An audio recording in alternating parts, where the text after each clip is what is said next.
भारत माता की। भारत माता की। भारत माता की। उत्तर प्रदेश की राज्यपाल आनंदीबेन पटेल, उत्तर प्रदेश के लोकप्रिय ऊर्जावान मुख्यमंत्री भाई योगी आदित्यनाथ जी, कर्नाटका के मुख्यमंत्री सिद्धारमैया जी, केंद्रीय मंत्रिमंडल में मेरे सहयोगी हरदीप सिंह पुरी जी, बीके सिंह जी, कौशल किशोर जी, अन्य सभी वरिष्ठ महानुभाव और विशाल संख्या में पधारे हुए मेरे परिवारजनों, आज पूरे देश के लिए एक ऐतिहासिक क्षण है। आज भारत की पहली रैपिड रेल सेवा नमो भारत ट्रेन राष्ट्र को समर्पित हो रही है, आरंभ हुई है। लगभग 4 साल पहले मैंने Delhi, Ghaziabad, Meerut regional corridor project की आधारशिला रखी थी। आज साहिबाबाद से दुहाई डिपो तक उस हिस्से पर नमो भारत का संचालन शुरू हो गया है। और मैंने पहले भी कहा है, आज भी कहता हूं, जिसका शिलान्यास हम करते हैं उसका उद्घाटन भी हम ही करते हैं।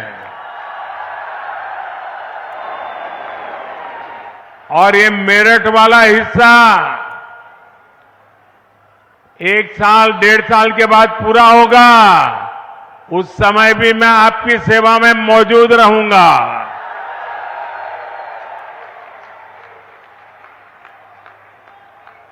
अभी मुझे इस अति आधुनिक ट्रेन से यात्रा का भी अनुभव मिला है।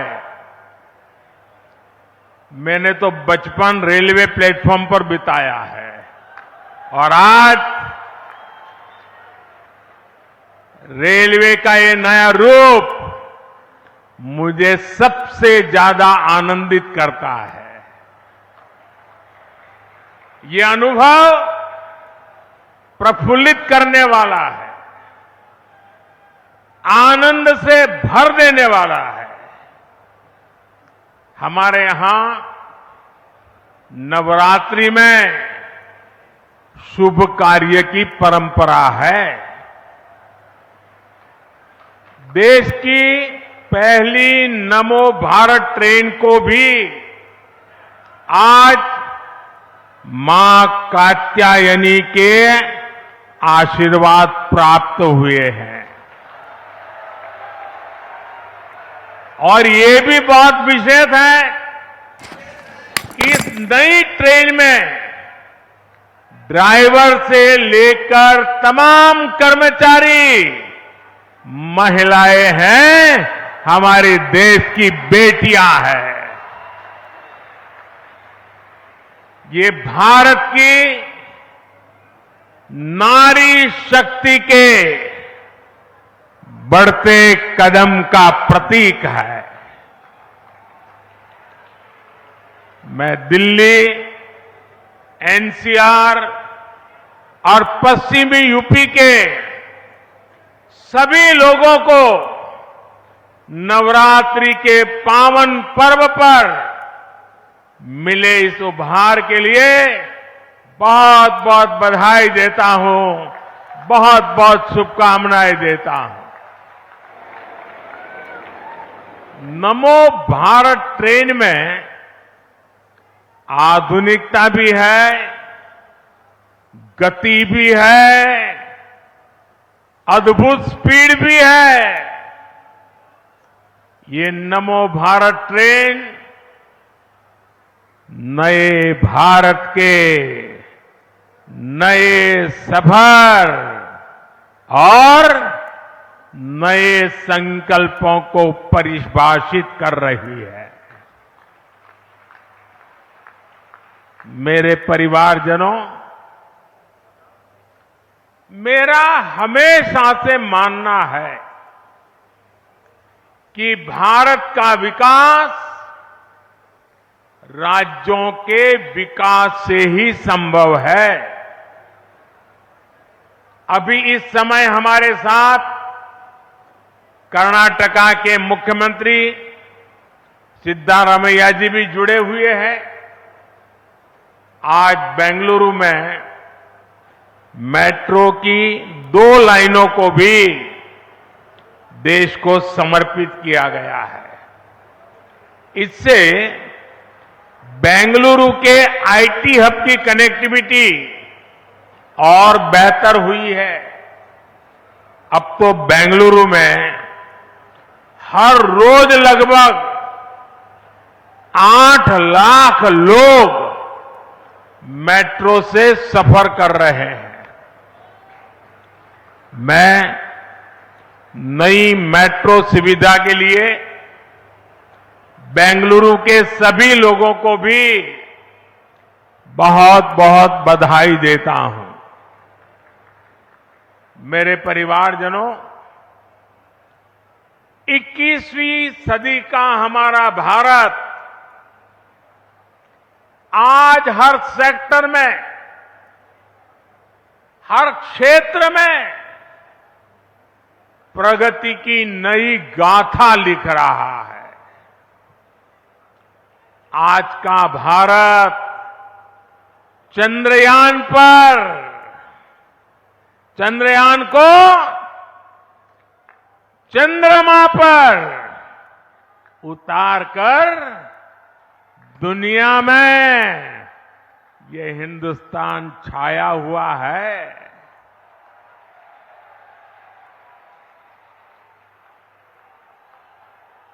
आज का भारत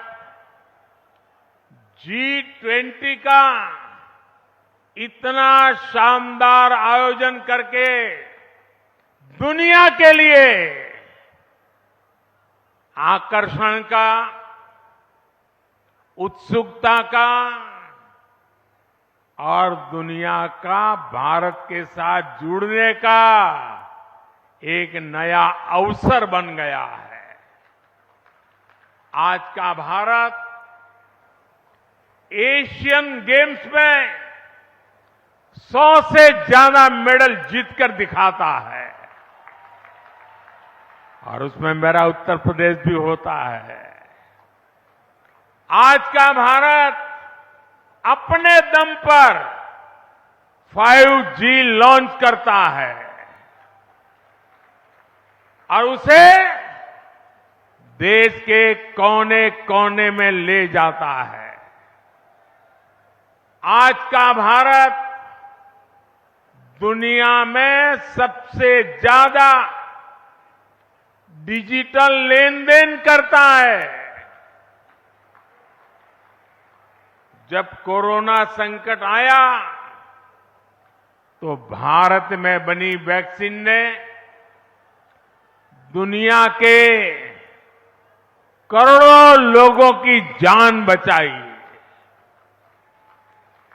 बड़ी बड़ी कंपनियां आज भारत में मोबाइल और टीवी, लैपटॉप, कंप्यूटर ये बनाने के लिए हिंदुस्तान आ रही है। आज भारत लड़ाकू विमान बनाता है, लड़ाकू विमान के साथ साथ समंदर में तिरंगा फहराने वाला विक्रांत जहाज भी बनाता है। और ये जो आज तेज रफ्तार नमो भारत शुरू हुई है, वो भी मेड इन इंडिया है, भारत की अपनी ट्रेन है। साथियों, ये सुनकर के आपको गर्व होता है कि नहीं होता है? आपका माथा ऊंचा होता है कि नहीं होता है? हर हिंदुस्तानी को उज्जवल भविष्य दिखता है कि नहीं दिखता है? मेरे नौजवानों को उज्जवल भविष्य दिखता है कि नहीं दिखता है? अभी जो प्लेटफॉर्म पर स्क्रीन डोर के सिस्टम का लोकार्पण हुआ है, वो भी मेड इन इंडिया है। और मैं एक और बात बताता हूं, हम हेलीकॉप्टर में ट्रैवल करते हैं, ये प्रधानमंत्री का हेलीकॉप्टर है ना, उसके अंदर इतनी आवाज आती है कि जैसे वो हवाई ट्रैक्टर है, हवाई ट्रैक्टर, ट्रैक्टर से भी ज्यादा आवाज आती है, कान को बंद रखना पड़ता है। हवाई जहाज में जो आवाज आती है, मैंने आज देखा कि नमो भारत ट्रेन में हवाई जहाज से भी आवाज कम है। यानी कितनी सुखद यात्रा रहती है। साथियों, नमो भारत भविष्य के भारत की झलक है। नमो भारत इस बात का भी प्रमाण है कि जब देश की आर्थिक ताकत बढ़ती है तो कैसे ये हमारे देश की तस्वीर बदल जाती है।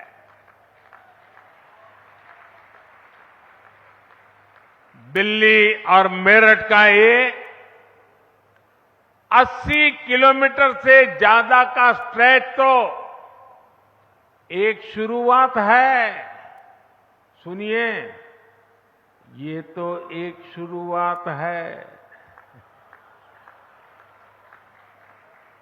पहले फेज में दिल्ली, यूपी, हरियाणा और राजस्थान के अनेक क्षेत्र नमो भारत ट्रेन से कनेक्ट होने वाले हैं।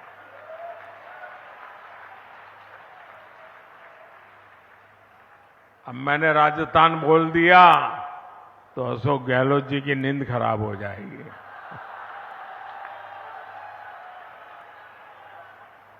आने वाले समय में देश के और भी हिस्सों में नमो भारत जैसा सिस्टम बनेगा।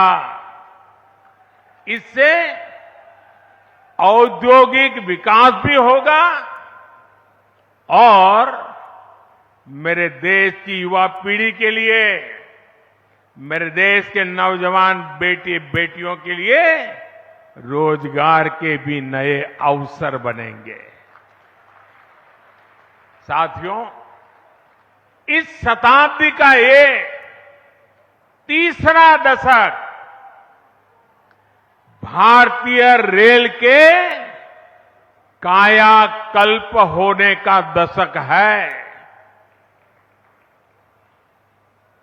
आप देखना दोस्तों, इस 10 साल में पूरी रेल आपको बदली हुई नजर आएगी।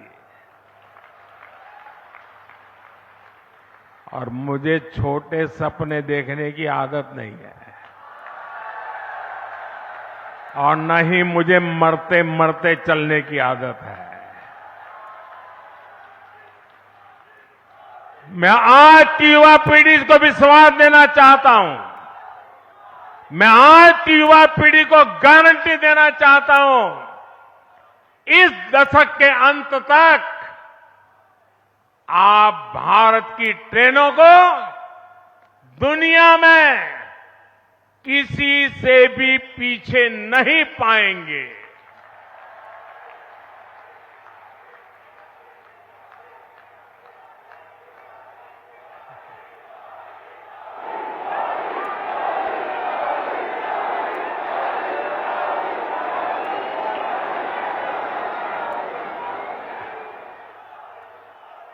सुरक्षा हो, सुविधा हो, सफाई हो, सामंजस्य हो, संवेदना हो, सामर्थ्य हो, भारतीय रेल पूरी दुनिया में एक नया मुकाम हासिल करेगी।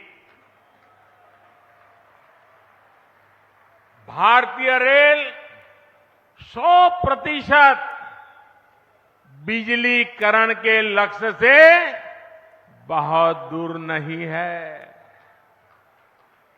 आज नमो भारत शुरू हुई है।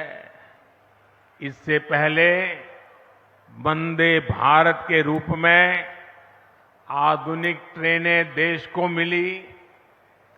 अमृत भारत स्टेशन अभियान के तहत देश के रेलवे स्टेशनों को आधुनिक बनाने का काम भी तेज गति से चल रहा है।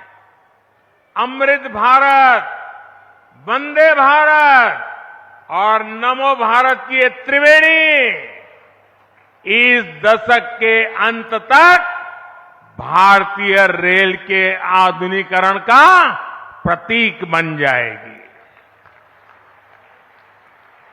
आज देश में मल्टी मॉडल ट्रांसपोर्ट सिस्टम पर भी बहुत तेजी से काम चल रहा है।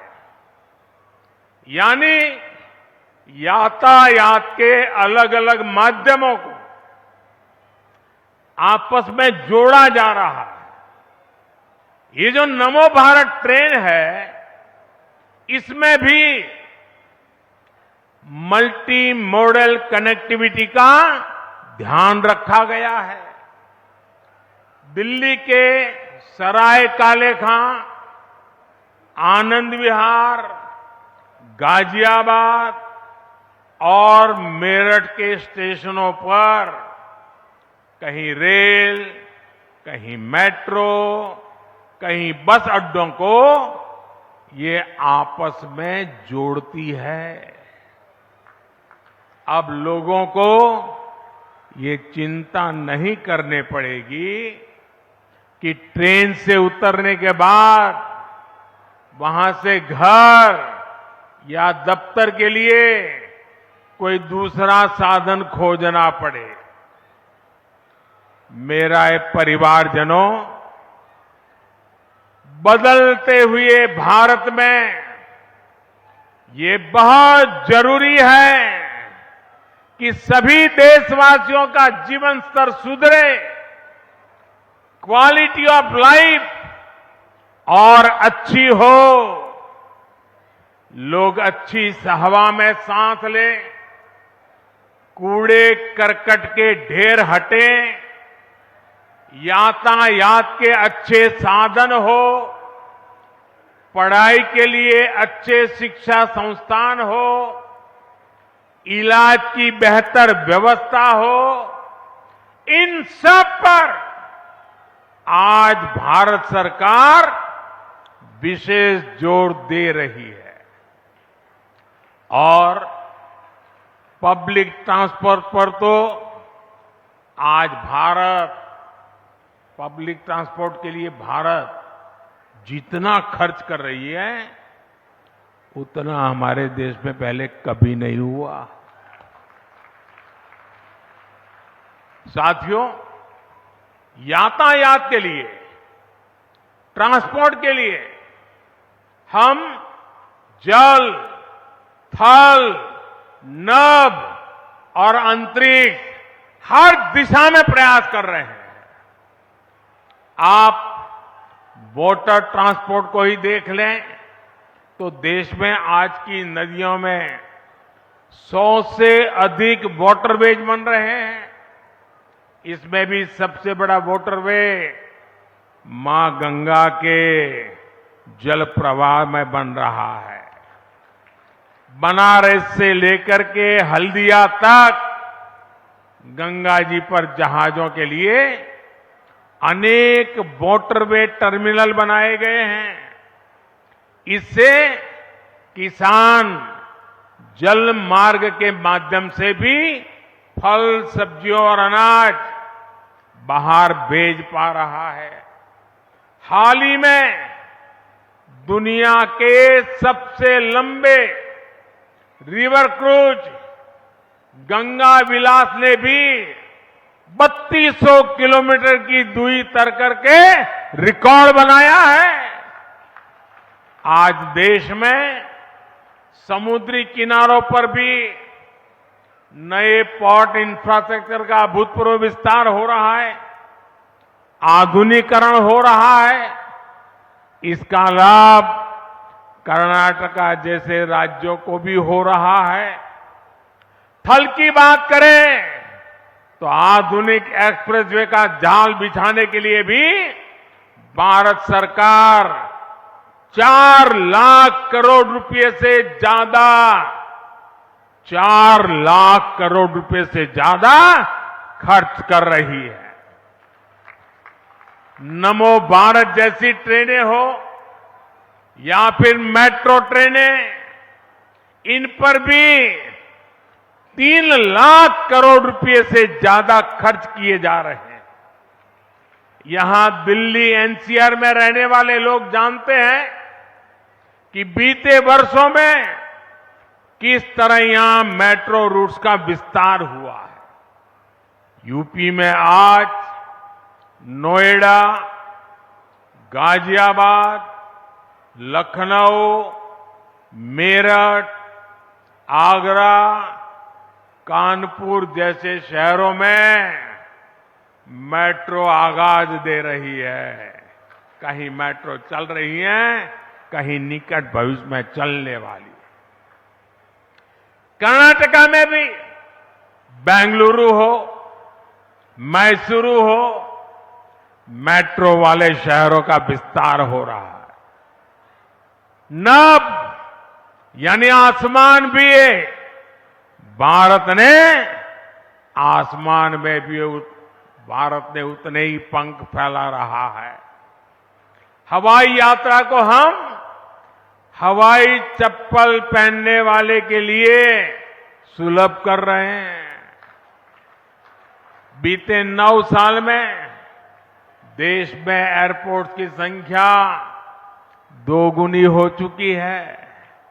बीते कुछ समय में हमारी एयरलाइंस भारत में 1000 से अधिक नए विमानों के ऑर्डर दे चुकी है।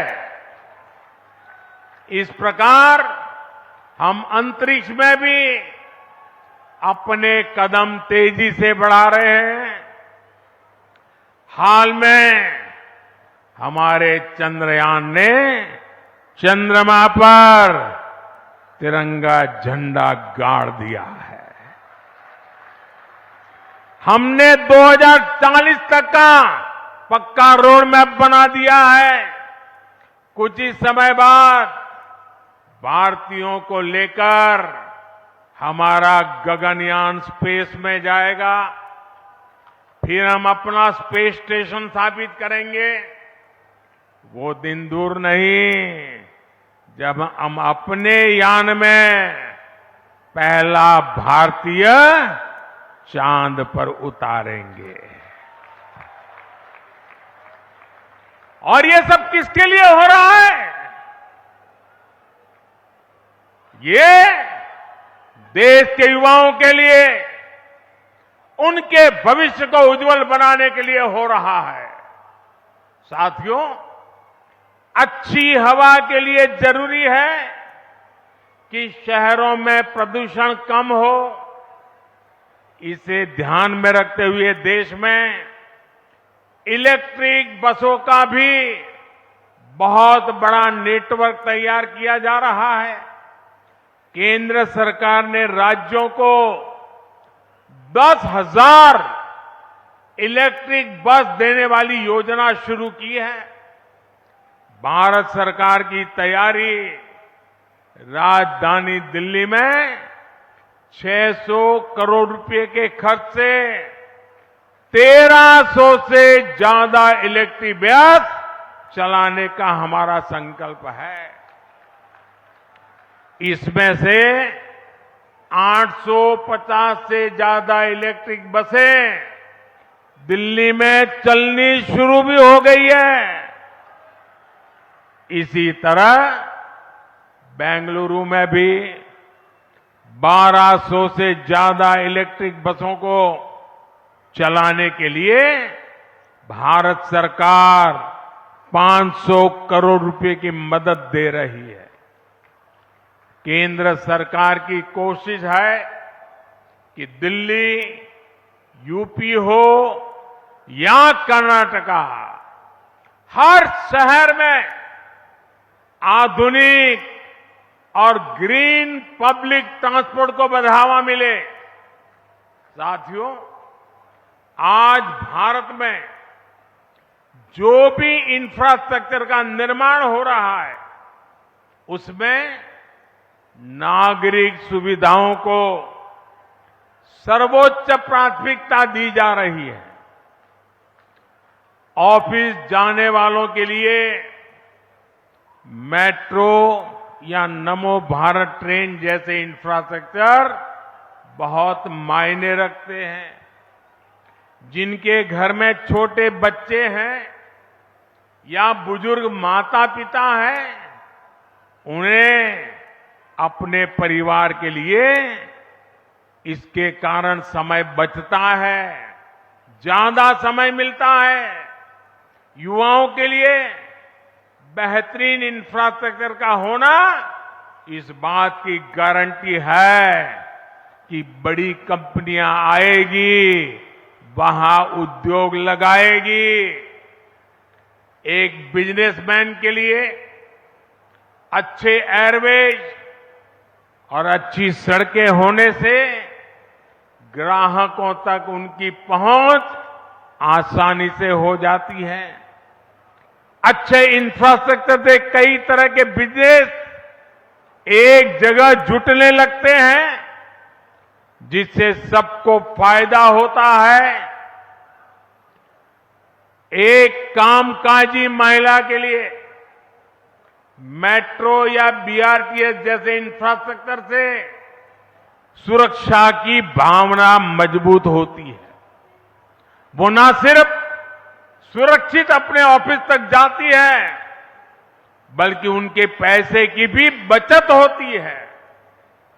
जब मेडिकल कॉलेजों की संख्या बढ़ती है, इलाज की राह देखने वाले मरीजों और डॉक्टर बनने की आकांक्षा रखने युवाओं दोनों को फायदा होता है। जब डिजिटल इंफ्रास्ट्रक्चर का विकास होता है, तब सबसे गरीब व्यक्ति को भी उसके हक का पैसा सीधा उसके बैंक अकाउंट में मिलता है। जब नागरिकों को सारी सेवाएं ऑनलाइन मिलने लगती हैं, तो उसे ऑफिसों के चक्कर लगाने से मुक्ति मिलती है।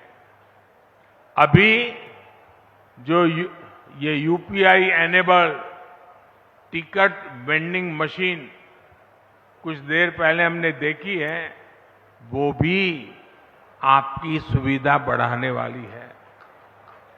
ऐसी सभी क्षेत्रों में पिछले एक दशक में अभूतपूर्व कार्य हुए हैं। इससे लोगों का जीवन आसान बना है, उनके जीवन से मुश्किलें दूर हुई हैं। मेरे परिवारजनों, ये त्योहारों का समय है, ये खुशियों का समय है। देश का मेरा हर परिवार इन त्योहारों को अच्छे से अच्छे मना सके, इसके लिए भी केंद्र सरकार ने बहुत सारे बड़े फैसले लिए हैं। इन फैसलों का लाभ किसानों को होगा, कर्मचारियों को होगा, पेंशन वाले हमारे भाई बहनों को होगा। भारत सरकार ने रबी फसलों की एमएसपी पर बड़ी वृद्धि की है। मसूर की दाल के एमएसपी में ₹425 प्रति क्विंटल, सरसों के लिए ₹200, तो गेहूं के लिए ₹150 प्रति क्विंटल इसकी वृद्धि की गई है। इससे हमारे किसानों के पास अतिरिक्त पैसा आएगा। 2014 में गेहूं का जो एमएसपी ₹1400 क्विंटल था, वो अब 2000 के पार हो गया है। मसूर दाल का एमएसपी तो बीते 9 वर्षों में 2 गुने से भी अधिक बढ़ाया गया है। सरसों का एमएसपी भी इस दौरान ₹2600 प्रति क्विंटल बढ़ाया जा चुका है। ये किसानों को लागत का 1.5 गुना से अधिक समर्थन मूल्य देने की हमारी प्रतिबद्धता को दर्शाता है। साथियों, केंद्र सरकार यूरिया सहित तमाम दूसरी खादों को कम कीमत पर किसानों तक पहुंचा रही है। यूरिया की जो बोरी दुनिया के अनेक देशों में ₹3000 की है, वही बोरी भारत में ₹300 से भी कम में दी जा रही है। ये आंकड़ा याद रहेगा आपको? रहेगा? इसका लाभ यूपी के किसानों को, कर्नाटका के किसानों को, देश भर के किसानों को हो रहा है। इस पर भारत सरकार एक साल में 2.5 लाख करोड़ रुपए से ज्यादा खर्च कर रही है। ये सरकार की तिजोरी से 2.5 लाख करोड़ इसलिए जाता है ताकि मेरे किसान को यूरिया महंगा न पड़े। साथियों, फसल कटने के बाद जो अवशेष बचते हैं, धान की पराली हो, ठूंठ हो, वो बर्बाद ना जाए, उसका भी लाभ हमारे किसानों को मिले, इस पर भी हमारी सरकार काम कर रही है। इसके लिए पूरे देश में बायोफ्यूल और इथेनॉल यूनिट्स लगाई जा रही है। 9 वर्ष पहले की तुलना में आज देश में 10 गुना अधिक इथेनॉल उत्पादन हो रहा है। इथेनॉल के इस उत्पादन से अब तक देश में लगभग 65,000 करोड़ रुपए हमारे किसानों की जेब में गए हैं। सिर्फ पिछले 10 महीनों में ही कुल 18,000 करोड़ रुपए से ज्यादा का भुगतान देश के किसानों को हुआ है। और उसमें भी अगर मैं मेरठ, गाजियाबाद क्षेत्र के किसानों की बात करूं, तो यहां इथेनॉल के लिए इस साल के 10 महीनों में ही 300 करोड़ रुपए से ज्यादा का भुगतान हुआ है। इथेनॉल का इतना उपयोग जिस प्रकार ट्रांसपोर्ट के लिए बढ़ाया जा रहा है, उससे हमारे मेरठ, गाजियाबाद के गन्ना किसानों को विशेष लाभ हो रहा है। इससे गन्ना किसानों के बकाये की समस्या को कम करने में भी मदद मिली है। साथियों, त्योहारों के इसी मौसम की शुरुआत, उसी शुरुआत में भारत सरकार बहनों बेटियों को भी उनका उपहार दे चुकी है। उज्ज्वला की लाभार्थी बहनों के लिए सिलेंडर 500 रुपये सस्ता किया गया है। देश के 80 करोड़ से अधिक परिवारों को मुफ्त राशन भी लगातार दिया जा रहा है। केंद्र सरकार द्वारा केंद्रीय कर्मचारियों और पेंशन पाने वालों के लिए 4% डीए की भी घोषणा की गई है। रेलवे के जो हमारे ग्रुप बी और ग्रुप सी के लाखों नॉन गैजेटेड कर्मचारी हैं, उनको दिवाली बोनस भी दिया गया है। किसानों और कर्मचारियों के पास जो ये अतिरिक्त हजारों करोड़ रुपया पहुंचने वाला है, इसका लाभ पूरे समाज को होगा। इस पैसे जो खरीदारी होगी उसे मार्केट में रौनक और बढ़ेगी, बिजनेस और बढ़ेगा। मेरे परिवारजनों, जब ऐसे संवेदनशील फैसले होते हैं तो हर परिवार में त्योहार की खुशी और बढ़ जाती है। और जब देश का हर परिवार खुश होता है, अगर आपके त्योहार अच्छे जाते हैं तो मुझे सबसे ज्यादा खुशी होती है।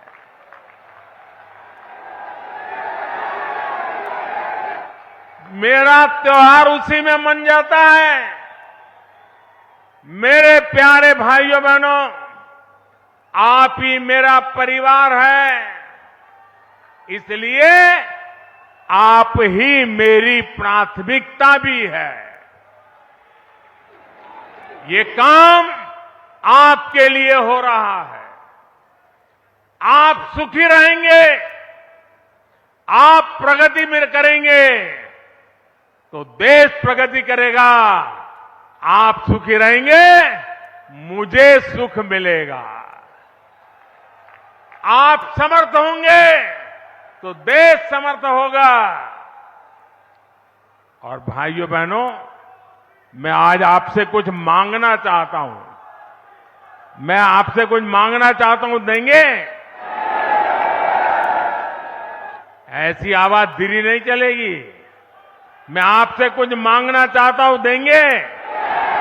हाथ ऊपर करके बताएंगे, पक्का देंगे? अच्छा देखिए भाई, गरीब भी होगा, अगर उसके पास अपनी साइकिल होगी तो अपनी साइकिल को ठीक रखता है कि नहीं रखता है? उसकी साफ सफाई करता है कि नहीं करता है? कहिए ना, करता है कि नहीं करता है? अगर आपके पास स्कूटर है तो सुबह उठते ही स्कूटर को बराबर ठीक ठाक रखते हैं कि नहीं रखते हैं? सफाई करते हैं कि नहीं करते हैं? आपको आपका स्कूटर अच्छा रहे, अच्छा लगता है ना? तो ये नई नई ट्रेनें आ रही हैं, वो किसकी है? किसकी है? किसकी है? तो इसको संभालने की जिम्मेवारी किसकी है? संभालेंगे?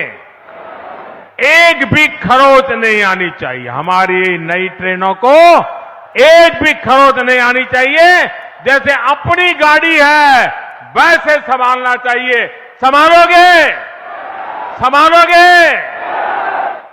एक बार फिर आप सभी को नमो भारत ट्रेन के लिए बहुत बहुत बधाई, बहुत बहुत धन्यवाद। मेरे साथ पूरी ताकत से बोलिए, भारत माता की,